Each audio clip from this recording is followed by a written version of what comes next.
இந்த வீடியோல last 6 month மேல இருந்து அக்டோபர் வரைக்கும் உள்ள இம்பார்ட்டன்ட் கரண்ட் அஃபேர்ஸ் தான் பார்க்க போறோம். இம்பார்ட்டன்ட் அப்பாயின்மெண்ட், அதே மாதிரி Tamil Nadu current affairs, national current affairs, science and tech, awards and recognition, இந்த மாதிரி முக்கியமான கரண்ட் அஃபேர்ஸ் பார்க்க போறோம். ஸ்டார்ட் பண்ணலாம். ஃபர்ஸ்ட் டாபிக் வந்து அப்பாயின்மெண்ட்ஸ். கொஸ்டின் பாருங்க, தேசிய பாதுகாப்பு ஆலோசனை வாரியத்தின் தலைவராக நியமிக்கப்பட்டவர் யார்? ஆன்சர் அலோக் ஜோஷி தான் அப்பாயிண்ட் பண்ணிருக்காங்க தேசிய பாதுகாப்பு ஆலோசனை வாரியத்தோட தலைவர்.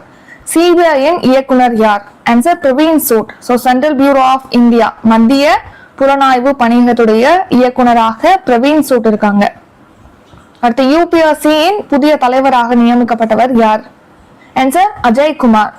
யூனியன் பப்ளிக் சர்வீஸ் கமிஷன், மத்திய பணியாளர்கள் தேர்வாணையத்துடைய தலைவராக அஜய் குமார் அப்பாயிண்ட் பண்ணிருக்காங்க.